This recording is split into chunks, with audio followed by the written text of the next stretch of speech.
YouTube channel. सो बच्चे अज आप chemistry का सैंपल पेपर डिस्कस करांगे। ठीक है, ये सितंबर 2022 जो पैटर्न है वो अकॉर्डिंग है। ठीक है जी। So first section is MCQ जिहदे तुहाडे को फिलिप्स भी होणगे और ट्रू फॉल्स भी होणगे। ठीक है जी। पहला हैगा अपने को MCQ packing efficiency of HCP की जिहड़ी पैकिंग एफिशिएंसी हुंदी that is 74 for a crystal with coordination number 6। Coordination number 6 लिए ऑक्टाहेड्रल ज्योमेट्री होंदी है।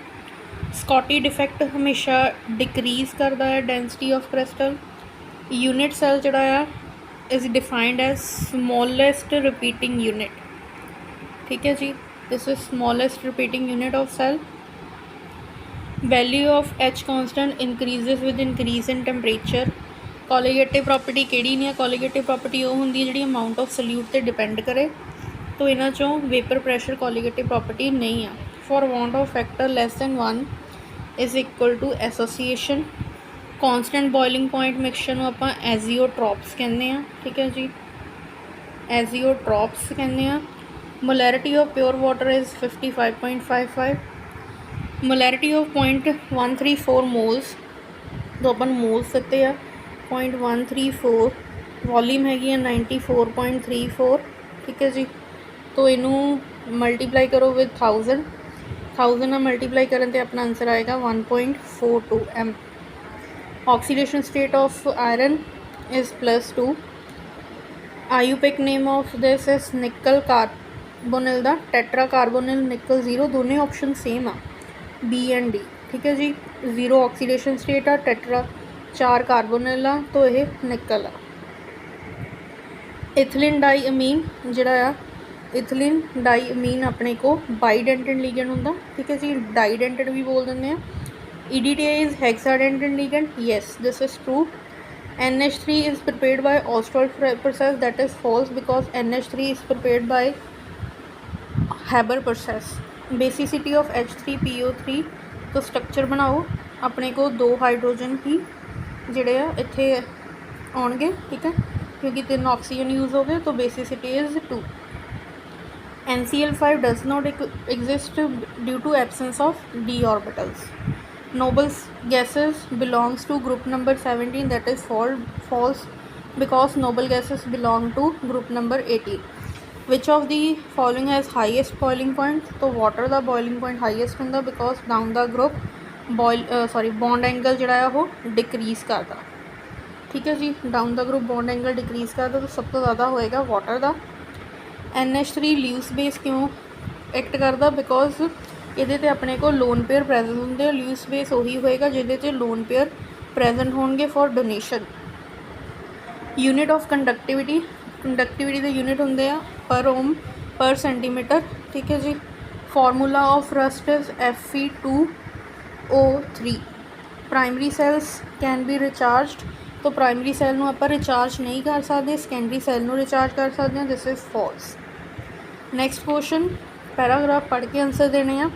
How many types of catalyst are discussed? Here only 2 types of catalyst are discussed, positive and negative. Positive catalyst की होंगे हैं which increases the rate of reaction. Promoters are chemical that enhance the activity of catalyst. Poison की है? Poison are दो substance which decrease the activity of catalyst. तो next question है catalyst की होंगे? Catalyst is a substance which alter the rate of reaction without taking part itself in the reaction. So next section B 2 marks question. तो ये पहला question easily attempt कर सकते हो। डेंसिटी फाइंड करनी है, तो फॉर्मूला लगाओ Z/M A³ एवोगैड्रो नंबर। ठीक है जी। अपने को Z उन्होंने BCC अरेंजमेंट बोलिया, तो Z होएगा 2। तो ये Z होएगा अपने को 2, M होएगा 51.7 दिता होया थानू मास। ठीक है जी। तो डेंसिटी जिहड़ी एज लेंथ है वो थानू दिती हुई है 288 पिकोमीटर। तो इनू सेंटीमीटर च कन्वर्ट करो, तो सेंटीमीटर जो आप कन्वर्ट करांगे 10⁻⁻10 आ जाएगा। एवोगैड्रो नंबर होंगे 6.022 इंटू 10⁻23। तो इन्हें सॉल्व करके आएगा आंसर 7.1 ग्राम। जोड़े बाकी क्वेश्चन है बच्चे वो मैं जोड़े तुहानू डिस्कस करानी है क्वेश्चन। ठीक है जी। तो थानू PDF जिहड़ी आ टैलीग्राम ते मिल जाएगी। नैक्सट क्वेश्चन डिस्कस करते हैं। क्वेश्चन है क्रिस्टलाइन और amorphous solid they which difference. This is very very important, काफ़ी टाइम आया होया पेपर्स च। तो थानू बच्चे सारे ये मिल जाएंगे एक्यूरेट दी बुक च, ठीक है, जिहड़ी थानू मैं पाई सीगी। एक्यूरेट दी बुक स्पैशली डिज़ाइन की गई है अकॉर्डिंग टू दी पैटर्न, तो काफ़ी वधिया है। सारे क्वेश्चन थानू उहदे च मिल जाएंगे, ठीक है। स्कॉटी एंड फ्रैंकल डिफेक्ट का डिफरेंस। नैक्सट न्यूमेरिकल है अपने को कि 18 ग्राम ग्लूकोज है उन्होंने डिजोल्व किया 1 kg ऑफ वाटर च। टैंपरेचर फाइंड करना, किन्ने टैंपरेचर ते वो बॉयल होएगी, तो KV गिवन है। तो फॉर्मूला होंदा अपने को delta TB is equal to KB into M is the molality, तो WV भी गिवन है आपां, ठीक है जी। और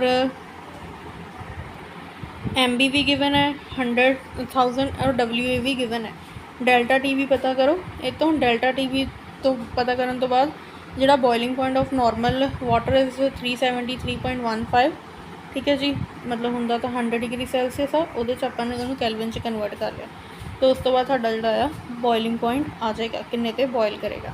नैक्सट जिहड़ा क्वेश्चन है मैं नैक्सट न्यूमेरिकल मैं बाद चों करवाउंदी हां मोलैरिटी वाला। तो नैक्सट क्वेश्चन है short note on froth flotation. तो हाँ, फ्रोथ फ्लोटेशन जी यूज़ की जाती है नॉर्मली कंसनट्रेशन मैथड होंदा सल्फाइड ओर्स का। तो ये अपने को इदा का प्रोसैस यूज़ किया जाता, ठीक है जी। लाइक जी मिनरल फ्रोथ बनती है एयर, वो अपने को रोटेटिंग पैडल जो रोटेट करता है, तो वह सारा वह प्रोसैस दिता हुआ। कैल्सीनेशन और रोस्टिंग की डिफरेंस है। कैल्सीनेशन एबसेंस ऑफ एयर च होंदी है, रोस्टिंग जी अपने को एयर की सप्लाई रैगूलर होंदी है। ये अपने को कार्बोनेट और ऑक्साइड ओर यूज़ की जाती है कैल्सीनेशन। जी रोस्टिंग है that is for sulphide ores. तो इन्हों दी एग्जाम्पल्स दित्तियां हुई। नैक्सट क्वेश्चन न्यूमेरिकल है, फाइंड अपने मोलैरिटी करनी है। तो गिवन मोलैरिटी का formula the number of moles over volume of solution into 1000। तो इतने वॉल्यूम नहीं गिवन, डेंसिटी गिवन है। तो पहला वॉल्यूम फाइंड करांगे। वॉल्यूम होंदी है मास ओवर डेंसिटी, तो मास सोल्यूशन का होंदा 100, वॉल्यूम डेंसिटी इज़ 1.9। इन्हूं जो तुसीं सॉल्व करोगे तुहाडे को आएगा 52.6। हुण अपने को 99% बाय वेट, मतलब सल्फ्यूरिक एसिड का गिवन वेट इज़ 99 और मॉलिक्यूलर मास होंदा 98। तो अपने को आएगा 1.01 इंटू 1000। जो सॉल्व करोगे मोलैरिटी 19 के करीब आएगी, ठीक है जी। Next rate constant for first order reaction whose half life दिती है। फॉर्मूला लगाओ, K इज़ 0.693, ठीक है जी। टाइम कितना है 4.6 सेकेंड। इनू डिवाइड करके थोड़ा आंसर आ जाएगा, ठीक है जी। Next question, zero order reaction is mole litre per second, ठीक है जी। Find order of fraction. तो order of fraction is add करके फाइंड करते हैं इन्हों की पावर्स नू 3+2, तो ये आ जाएगा अपने को 4/2। तो order is second order reaction. Froth flotation and calcination वाला हो गया अपना क्वेश्चन, ठीक है जी। Next, why nitrogen is inert at room temperature. Because in nitrogen अपने को ट्रिपल बॉन्ड प्रेजेंट होंदा, तो ट्रिपल बॉन्ड नू ब्रेक करने लिए अराउंड 1200 के करीब एनर्जी लगती है किलो जाउल। तो वह रूम टेम्परेचर पर अवेलेबल नहीं होंगी, इस करके नाइट्रोजन इनर्ट होंदा। Next question, SF6 is known but SH6 is not known. Reason is that क्योंकि fluorine is strong oxidizing agent, तो it can extend valency of sulphur from 2 to 6। On the other hand hydrogen is a weak oxidizing agent, so it cannot extend the valency of sulfur from 2 to 6. That's why it is not known. Why transition metal act as a catalyst due to presence of अपने को ये catalyst, हाँ, due to presence of unpaired electron and इन्हां च जिहड़े D orbital आ vacant present होंगे, इस करके ये एज अ कैटालिस्ट बिहेव करते हैं। Geometry and magnetic behaviour of FeCN6। तो जिहड़ा आयरन है वो +3 स्टेट चा, cyanide is strong field ligand. तो अपने को 6 ऑक्टाहेड्रल ही 2 तरह की हाइब्रिडाइजेशन पॉसिबल होंगी है, D2sp3 या sp3d2। स्ट्रॉन्ग होने करके जिहड़ा साइनाइड अपने को अवेलेबल करेगा हाइब्रिडाइजेशन D2sp3। तो ज्योमैट्री होएगी अपने को यदी ज्योमेट्री होएगी ऑक्टाहेड्रल, तो Fe3 प्लस इज़ 1 2 3 4 3d5 होएगा। तो अगर मैगनैटिक बिहेवियर की गल करिए, दो खाली चाहिए, तो मैगनैटिक बिहेवियर यदि पेयरिंग कराई जाए तो अनपेड इलैक्ट्रॉन प्रेजेंट आ एक, तो paramagnetic in nature. So next molar conductivity find करनी है। मोलर कंडक्टिविटी का फॉर्मूला होंदा lambda M kappa, kappa is conductivity C over 1000, ठीक है जी। C सॉरी इत्थे आएगा 1000 ओवर C। तो कापा कंडक्टिविटी दिती नहीं गई, कंडक्टिविटी पता कर इज़ रेसिप्रोकल ऑफ रेजिस्टिविटी, तो रेजिस्टिविटी नहीं पता बट रेजिस्टेंस पता है। तो रेजिस्टेंस का फॉर्मूला होंदा है रो L ओवर A। L भी थानू दिती है लेंथ, ठीक है जी। तो A इज़ थानू एरिया दिता है, sorry A is L over A होंदा, A इज़ जो अपने को होएगा एरिया ऑफ क्रॉस सेक्शन। तो रेडियस दिता है, तो जिहड़ा अपने को कॉलम आ, कॉलम का रेडियस का फॉर्मूला लगा के, ठीक है जी। तो radius column is pi R square, तुसीं इत्थों आर रेडियस की वैल्यू पुट करो, उत्थों साडे को एरिया फाइंड हो जाएगा। उस तो बाद रजिस्टिविटी फाइंड करो, रजिस्टिविटी फाइंड करन तो बाद जिहड़ा आ उत्थे रजिस्टिविटी हुंदी है 1 ओवर कापा, रजिस्टिविटी पता लग गई तो कापा पता लग जाएगा। बाकी थानू कंसनट्रेशन C 0.05 गिवन है। Molar conductivity of magnesium and chlorine दी दित्ती है, फाइंड करनी है MgCl2 दी। तो मैग्नीशियम इक्को ही है 91 प्लस अपने को 2 क्लोरीन है, 2 इंटू क्लोरीन की कितनी है 42.6। इनू जो तुसीं सॉल्व करके ऐड करोगे तो तुहाडा आंसर आ जाएगा, ठीक है जी। Next question calculate EMF। So EMF जिहड़ा EMF फाइंड करन दा फॉर्मूला हुंदा Nernst equation, that is E naught cell minus 0.059 divide by N log oxidation over reduction. तो पहला आप ई सैल पता करांगे। ई सैल पता करने का तरीका होंदा oxidation sorry cathode minus oxidation, E cell find करन दा, ई नॉट सैल फाइंड करन दा तरीका कैथोड माइनस एनोड। तो कैथोड ते हुंदी आ अपने को रिडक्शन, एनोड ते हुंदी आ ऑक्सीडेशन। सैल च जिहदी रिडक्शन हो रही है, रिडक्शन हो रही है अपने को आयरन दी और ऑक्सीडेशन हो रही है जिंक दी। तो आयरन दी जिहड़ी आ अपने को रिडक्शन हो रही है, इहदा हैगा -0.44, ठीक है जी। माइनस ऑफ जिहदी ऑक्सीडेशन हो रही है जिंक दी, तो ऐड करके ई नॉट सैल आ जाएगा, ठीक है जी। उस तो बाद ई नॉट सैल की वैल्यू पुट करो, नंबर ऑफ इलैक्ट्रॉन 2 चेंज हो रहा है क्योंकि दोनों ते 2 प्लस चार्ज आ। लॉग ऑक्सीडेशन हो रही है जिंक की, ठीक है जी। तो जिंक की जिहड़ी कंसनट्रेशन आपां नूं गिवन है दैट इज़ 0.01 m, 0.01 m और वो गिवन है 0.005 m। तो इनू सॉल्व करो, इनू आप लिख सकते हैं 1 इंटू 10⁻², इनू आप लिख सकते हैं 5 इंटू 10⁻3, ठीक है जी। तो इनू कैंसल करके अपने को बचा 10 ओवर 5, ठीक है जी। जो इनू सॉल्व करांगे पावर्स नू सॉल्व करके बचा 10 ओवर 5, तो ये बचा 2 लॉग 2 हुंदा 0.3010। सारियां नू इनू सॉल्व करके तुहाडा आंसर आ जाएगा, ठीक है जी। Next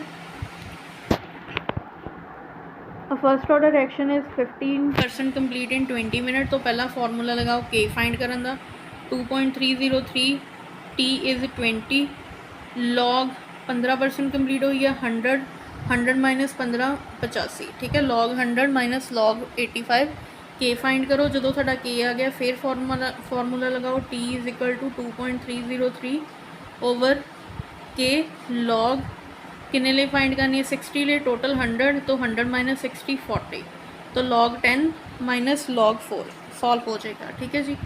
next draw the shape of XeOF4। तो XeF4 की शेप होंगी आ अपने को स्केयर पिरामिडल लोन पेयर, इत्थे डबल बॉन्ड ऑक्सीजन, बाकी फ्लोरीन। तो यदी ज्योमेट्री होंगी आ octahedral, shape is square pyramidal and अपने को geometry is octahedral. In PCl5 all bonds are not equal because there are 2 large bond that are called axial bond. When we heat PCl5 it get dissociate into PCl3 and Cl2 due to larger 2Cl bond.